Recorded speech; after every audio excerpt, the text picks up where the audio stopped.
मित्रों नमस्कार। हर हर महादेव। बहुत से लोगों का प्रश्न था कि महारविवार व्रत किस दिन पड़ रहा है, यह व्रत कैसे किया जाता है, कौन लोग कर सकते हैं, इससे क्या फल प्राप्त होता है। तो देखिए, इसकी वीडियो हम बना करके डाल चुके हैं, हर वर्ष डालते हैं।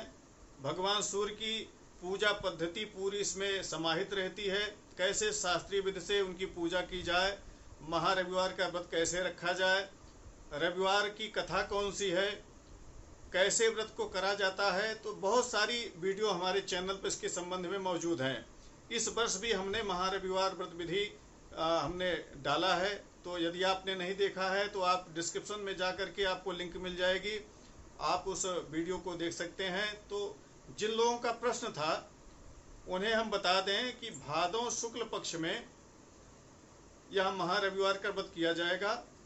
15 सितंबर 2024 को जो रविवार पड़ रहा है वह महारविवार रहेगा और उसी दिन महारविवार का व्रत किया जाएगा। जो लोग परेशान हैं, जिन्हें संतान नहीं है, लोलार कुंड स्नान करने भी जा रहे हैं, उनके लिए बहुत ही महत्वपूर्ण यह व्रत है।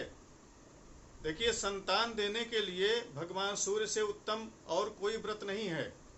तो महारविवार उसमें अगर आपको प्राप्त हो रहा है तो इसे जाने ना दें। इस दिन संतान की यदि कामना है आपको, यदि आपको कोई चर्म रोग है या कोई नेत्र का विकार है, या आप नौकरी चाकरी नहीं पा रहे हैं, पठन पाठन के क्षेत्र में बहुत पीछे हैं, नौकरी में आपकी पदोन्नति नहीं हो रही है, आपके पास ज्ञान है, विज्ञान है, लेकिन आप लोगों के पीछे छुप जाते हैं, उसे प्रकट नहीं कर पाते।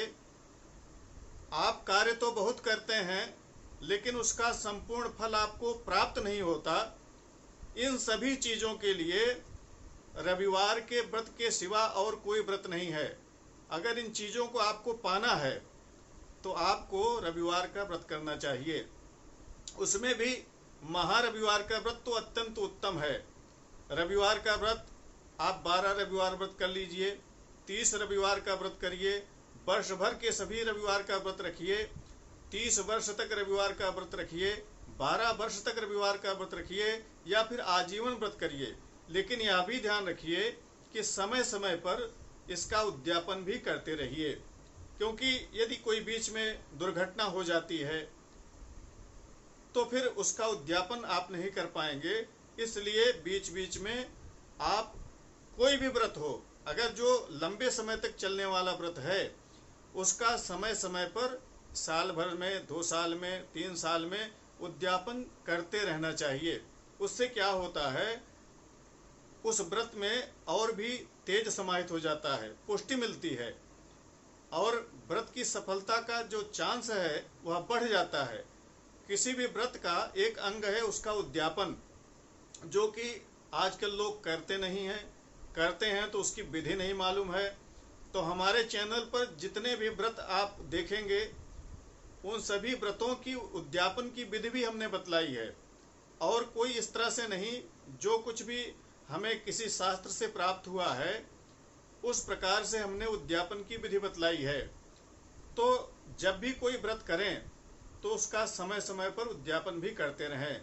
तो यह ध्यान दें कि 15 सितंबर 2024 को जो रविवार पड़ रहा है वह महारविवार रहेगा। उस दिन भगवान सूर्य की आप आराधना करें, प्रातःकाल सूर्योदय से पहले उठें। अगर आपके आसपास कोई तीर्थ है, कोई नदी है, कोई जलाशय है तो उसमें जा कर के स्नान करें, कुआं है उसमें स्नान करें। और यदि यह संभव नहीं है तो अपने घर में जो स्नान का जल है उसमें थोड़ा सा गंगा जल मिलाएं और भगवती गंगा का स्मरण करते हुए स्नान कर लें। स्नान के बाद आपको चाहिए कि सूर्य भगवान को अर्घ्य प्रदान करें। देखिए, उत्तम अर्घ्य देने की जो विधि है वह यह है, जब पूर्व की तरफ से अरुणोदय हो रहा हो, सूर्य भगवान न निकले हो, सिर्फ हल्की लालिमा दिख रही हो, तब आपको अर्घ्य प्रदान कर देना चाहिए। यह सबसे उत्तम समय है और 3 बार में आप अर्घ्य प्रदान करें। यदि आप गायत्री मंत्र प्राप्त किए हुए हैं तो गायत्री मंत्र से भगवान सूर्य को अर्घ्य दें।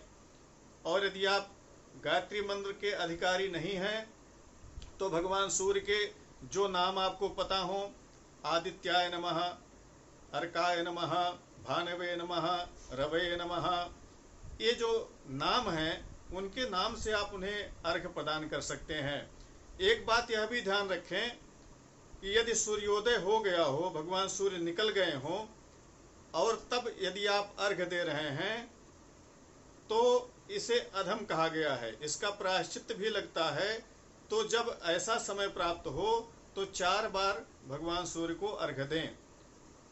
इसलिए हमेशा ध्यान रखें कि जब सूर्योदय ना हुआ हो, पूर्व की तरफ लालिमा हो, तभी भगवान को अर्घ्य दे देना चाहिए।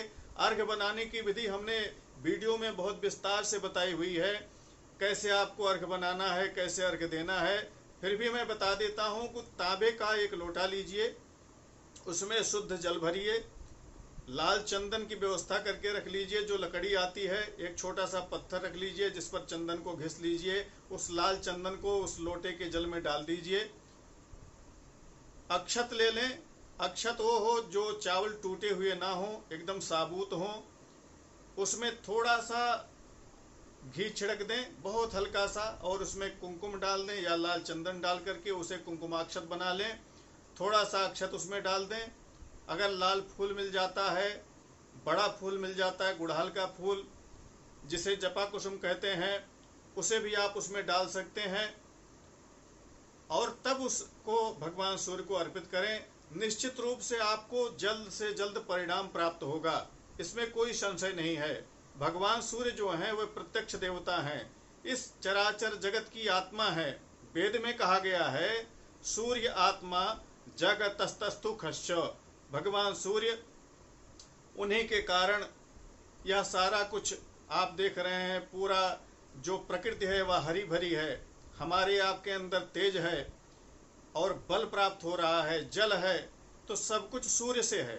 तो वे प्रत्यक्ष देवता हैं, उन्हें निश्चित रूप से प्रतिदिन अर्घ्य देना चाहिए और उनका व्रत करने से हमें पुष्टि प्राप्त होती है। जो कुछ मनोकामना होती है वह सब कुछ हमें प्राप्त हो जाता है। तो जो लोग पुत्र की इच्छा रखते हों या संतान की इच्छा रखते हों, वह महारविवार का व्रत जरूर करें, इसे जाने न दें। और रविवार के व्रत में नमक का भक्षण नहीं किया जाता। वैसे भी जो दिन के व्रत हैं उसमें नमक नहीं खाया जाता। शाम के समय आप मीठा भोजन कर सकते हैं, एक अन्न का भोजन कर सकते हैं। तो यह ध्यान रखें। और नित्य आप कलश स्थापित करके उन पर भगवान सूर्य का तांबे में यंत्र बनवा करके रख सकते हैं, उनकी पूजा कर सकते हैं। यदि आपको कुंडली में कोई परेशानी है, सूर्य जनित कोई बाधा है, तो उनकी शांति भी आपको इससे हो जाएगी। और बहुत से उपाय भगवान सूर्य की शांति के लिए हमने सूर्य शांति की वीडियो ही बनाई हुई है। उसमें सूर्य भगवान का कौन सा मंत्र है, किस तरह उनका यंत्र बनता है, क्या तंत्र है, क्या दान करना चाहिए, किस प्रकार उनकी औषधि से स्नान करना चाहिए, कौन सा मंत्र जपना चाहिए, क्या स्तोत्र है, सब कुछ हमने बहुत ही सुंदर तरीके से वीडियो बनाया है जो कि शास्त्रवत है। आप जाकर के उस वीडियो को देख सकते हैं, उसकी लिंक आपको इस वीडियो के डिस्क्रिप्शन में मिल जाएगी। और रविवार व्रत कथा क्या है उसकी भी आपको वीडियो हमारे चैनल पर उपलब्ध हो जाएगी। तो आप यह जरूर बतलाएं कि वीडियो आपको कैसी लगी और कौन कौन आप में रविवार का व्रत करता है। रविवार का व्रत करने से आपको क्या फल प्राप्त हो रहा है, क्या आपके अंदर बदलाव हुआ है, वह जरूर बतलाएं। हमारे चैनल को सब्सक्राइब करके रखें और अन्य लोगों को वीडियो जरूर शेयर कर दें। अगली वीडियो में पुनः मुलाकात होगी, तब तक के लिए नमस्कार। जय विश्वनाथ।